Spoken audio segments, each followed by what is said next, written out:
Matthieu, chapitre 15. Alors des pharisiens et des scribes vinrent de Jérusalem auprès de Jésus et dirent : « Pourquoi tes disciples transgressent-ils la tradition des anciens, car ils ne se lavent pas les mains quand ils prennent leur repas ?» Il leur répondit : « Et vous, pourquoi transgressez-vous le commandement de Dieu au profit de votre tradition ? Car Dieu a dit : Honore ton père et ta mère, et celui qui maudira son père ou sa mère sera puni de mort. Mais vous, vous dites : celui qui dira à son père ou à sa mère : ce dont j'aurais pu t'assister est une offrande à Dieu, n'est pas tenu d'honorer son père ou sa mère. Vous annulez ainsi la parole de Dieu au profit de votre tradition. Hypocrite.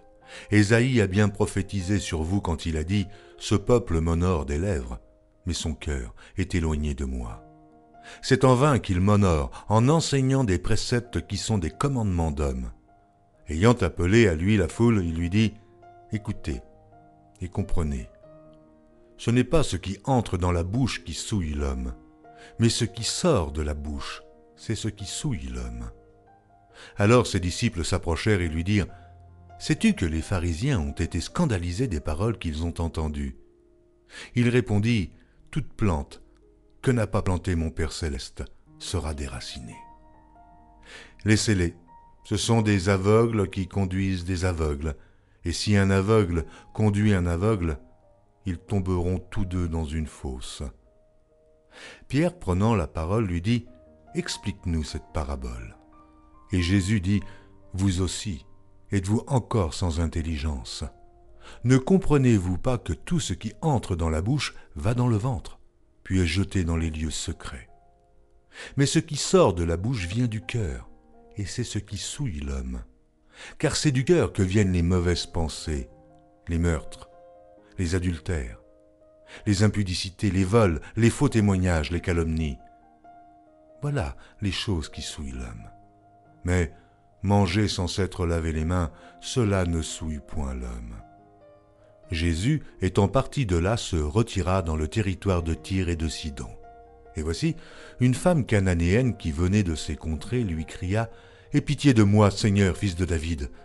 Ma fille est cruellement tourmentée par le démon. » Il ne lui répondit pas un mot, et ses disciples s'approchèrent et lui dirent avec insistance : « Renvoie-la, car elle crie derrière nous. » Il répondit : « Je n'ai été envoyé qu'aux brebis perdues de la maison d'Israël. » Mais elle vint se prosterner devant lui, disant : « Seigneur, secours-moi. » Il répondit : « Il n'est pas bien de prendre le pain des enfants et de le jeter aux petits chiens. » « Oui, Seigneur, dit-elle, mais les petits chiens mangent les miettes qui tombent de la table de leur maître. » Alors Jésus lui dit : « Femme, ta foi est grande, qu'il te soit fait comme tu veux. » Et à l'heure même, sa fille fut guérie.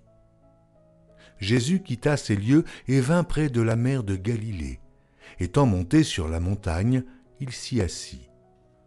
Alors s'approcha de lui une grande foule, ayant avec elle des boiteux, des aveugles, des muets, des estropiés et beaucoup d'autres malades. On les mit à ses pieds et il les guérit, en sorte que la foule était dans l'admiration de voir que les muets parlaient, que les estropiés étaient guéris, que les boiteux marchaient, que les aveugles voyaient, et elle glorifiait le Dieu d'Israël. Jésus, ayant appelé ses disciples, dit : « Je suis ému de compassion pour cette foule, car voilà 3 jours qu'ils sont près de moi, et ils n'ont rien à manger. Je ne veux pas les renvoyer à jeun, de peur que les forces ne leur manquent en chemin. » Les disciples lui dirent : « Comment nous procurer dans ce lieu désert assez de pain pour rassasier une si grande foule ?»